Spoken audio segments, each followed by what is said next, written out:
আসসালামু আলাইকুম আমার প্রিয় বন্ধুরা, সবাই কেমন আছেন? আশা করি সবাই খুব ভালো আছেন। আপনাদের জন্য নতুন আরেকটা ভিডিও নিয়ে আসলাম। আপনারা হয়তো বা ক্যাপশন দেখেই বুঝেছেন কী ভিডিও হতে পারে।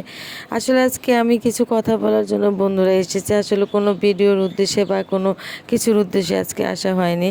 আমি শুধু একটা কথাই বলতে চাই, আমার বন্ধুরা, আমার অডিয়েন্স যারা আছেন, তাদের সবারই বাচ্চা কাচ্চা সবাই আছে, হয়তো বা ছোটো বাচ্চা, ভাই বোনের বাচ্চা, যাই হোক, যার না ছোট বাচ্চা আছে।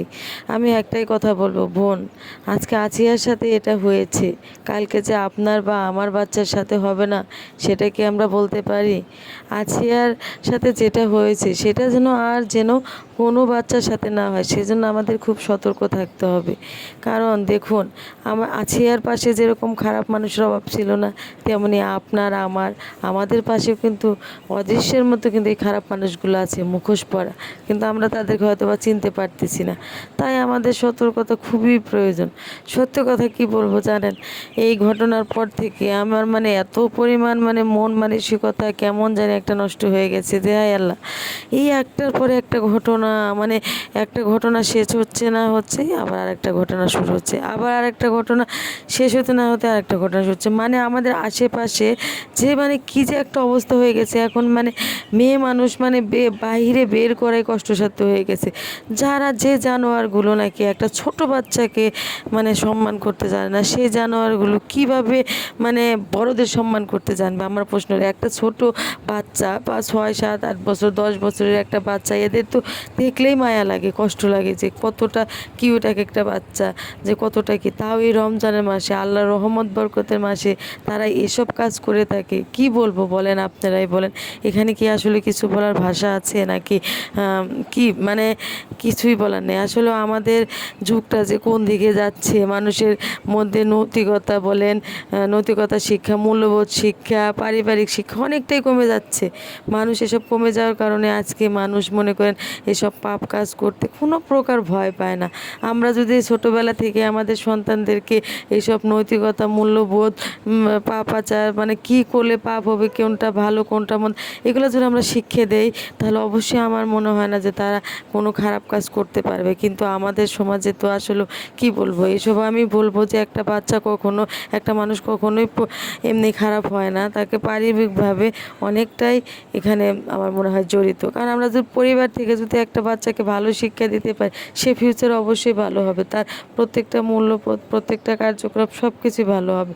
তবে আমি জানি না কথাগুলো আমি আসলে সঠিক বলতেছি কিনা ভুল বলতেছি। তবে কি জানে না আমার প্রিয় বন্ধুরা, আমার এতটা পরিমাণ খারাপ লাগছে যে এই মেয়েটার আর্তনাদ, এই মেয়েটার কষ্ট, যে একটা মেয়েকে কীভাবে নির্যাতন করলে কি হয়, সেখানে এটাই ফুটে এসেছে যে মেয়ে মানুষরা কোনো পুরুষের হাতের পুতুল, তারা যে কোনোভাবে মেয়েদের ইউজ করতে পারে, এমনভাবে ইউজ করতে পারে যে তার কি বলবো, তার সর্বস্ব শেষ করে দিও, তাদের চাহিদা মেটাতে হবে। কি একটা চাহিদা আল্লাহ তাআলা দিছে, যে চাহিদা তাদেরকে একটা ছোট বাচ্চার উপর দিয়ে হলেও মেটাতে হবে। এগুলো আসলে চাহিদা না, এগুলো নোংরামি। আমি সত্য কথা বলতে এটাই বলবো। কারণ হলো চাহিদা হলো একটা বৈধভাবে যেটা চাহিদা, আর বৈধভাবে চাহিদা হলে কি সেটার ভিতরে অনেক সুন্দরী থাকে, আন্ডারস্ট্যান্ডিং থাকে, বোঝাপড়া থাকে, একটা বয়সের একটা তফাৎ থাকে। এখানে বয়সের তফাৎ নেই, কিছু নেই, একটা মানুষের উপর চাপিয়ে দেয়। এগুলো হলো জাহিলিয়াতের যুগ যেরকম না, সেরকম চলে আসছে, এটাই বলবো। এটা ছাড়া আসলে কিচ্ছু বলার নেই। কারণ হলো এই রমজানের মাসে মানুষ আল্লাহ বিল্লাহ করবে, নামাজ পড়বে, রোজা রাখবে, ইফতার করবে, কত কিছু করবে। তা না, এই দেখেন একটার পর একটা। কিছুদিন আগে শুনলাম ওইদিকে, কিছুদিন আগে এইদিকে, কিছুদিন আগে শাশুড়িকে, কি মানুষের ভিতরে আসলে কি বলবো, মূল্যবোধ বলতে এখন কিচ্ছু নাই। যার জন্যে আজকে দেশের এই অবস্থা, যে মানুষকে তা আমি সব সময় একটা কথাই বলবো, যারা এসব করছে, আমার কথা হলো তাদেরকে প্রকাশ্যে এনে শাস্তি দেওয়া হোক। কারণ তাদের যদি প্রকাশ্যে এনে যে শাস্তি না দেওয়া হয়, আর 10 জন দেখে তারা শিখবে না। কারণ এইভাবে শাস্তি না দেওয়ার কারণে আজকে দেখা যাচ্ছে দেশের ভিতরে এটার রাহাজানি দিন দিন বেড়েই চলেছে। কোনো প্রকার মানুষের মেয়েদেরকে সম্মান দিতে চায় না, কোনো কিচ্ছু করতে চায় না। তাই আমি একটাই কথা বলবো যে আপনার বাচ্চা, আমার বাচ্চা, আমাদের দায়িত্ব। আমাদের আশেপাশে খারাপ মানুষ থাকবে, তাই আমি বলবো আপনার বাচ্চাকে আপনি দেখে রাখবেন। আপনার বাচ্চাকে কারো বাসায় মিশতে দিবেন না।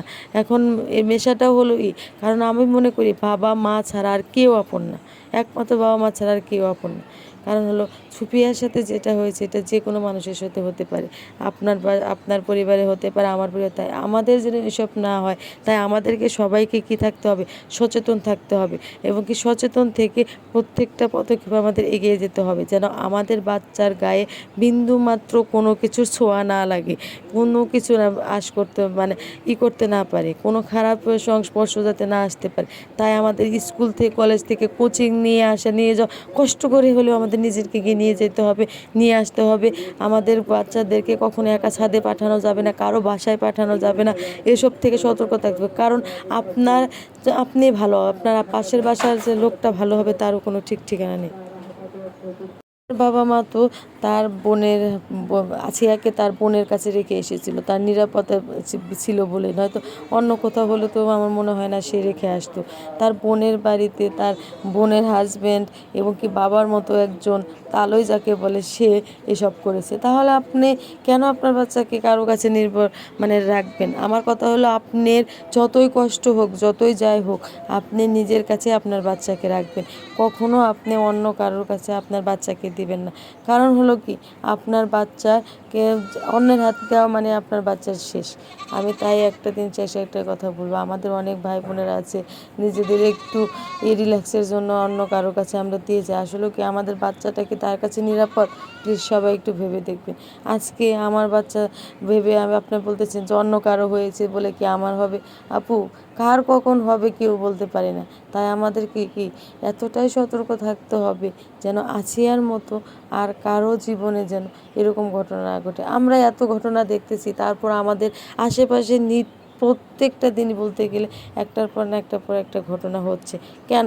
এসব তো আমাদের আসলে সচেতনতার কি বাহিরে। আমাদের সচেতন থাকলে তো আপনাদের এটা হবে না। আমরা যদি আমার বাচ্চাকে কারোর সাথে মিশতে না দিই, বা কারো কাছে যেতে না দিই, কারো কাছে রেখে না আসি, তাহলে তো এসব ঘটনা তো আরও ঘটবে না। আর আমার বাসায় আমাকে সর্বোচ্চ কী থাকতে হবে, সচেতন থাকতে হবে। কারণ আমাদের প্রত্যেকটা বাসায় মেহমান, আত্মীয় স্বজন আসবে। এটা আমাদের মেহমান হলো আল্লাহর পাঠানো একটা দূত, আমরা তাকে অস্বীকার করতে পারবো না। আমাদের বাসায় মেহমান আসবে, তবে মেহমান আসলে মেহমানের পাশে আমার বাচ্চাকে কিভাবে পর্দা করে রাখতে হবে, কিভাবে সেফলি রাখতে হবে, সেটা একটা মা বাবাকেই করতে হবে। কারণ আপনি আপনার মেয়েকে যদি কারোর সামনে, জানেন আমার মেয়েকে আমি, একটা মেহমান আসলো বেপর্দাভাবে তার কাছে গেল, জামা কাপড় ঠিক ঠিকানা নেয়, যতই ছোটো মানুষ হোক, তাকে ছোটোবেলা থেকে আমি মনে করি হিজাব পরানো উচিত। বাসায় যে কোনো মানুষ আসলে হিজাব পরে তার সামনে যাবে। আর সবসময় একটা জিনিস খেয়াল রাখবেন, আপনার বাচ্চাকে আপনি যেখানেই থাক, আপনার বাসায় মেহমান এসেছে, আপনার বাচ্চা যার সাথে কথা বলছে, আপনাকে মিনিটে মিনিটে এসে খোঁজ নিতে হবে।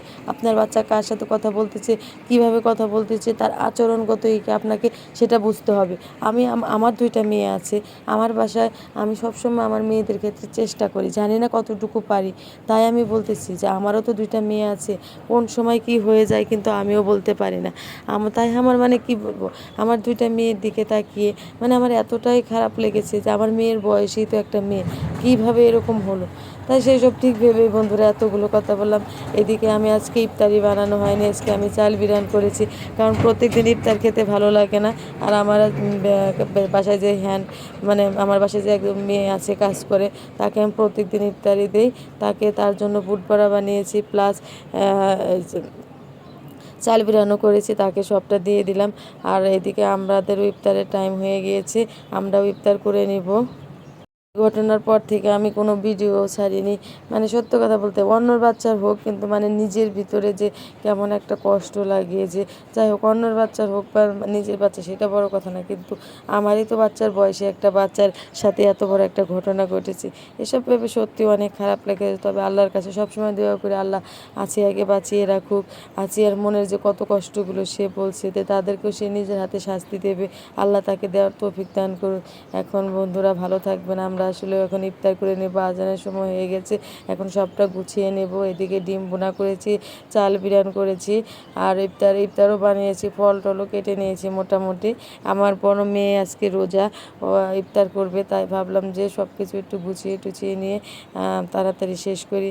ওকে বন্ধুরা, ভালো থাকবেন, আশা করি আপনারাও ভালো থাকবেন, আমিও ভালো আছি। আল্লাহ হাফেজ।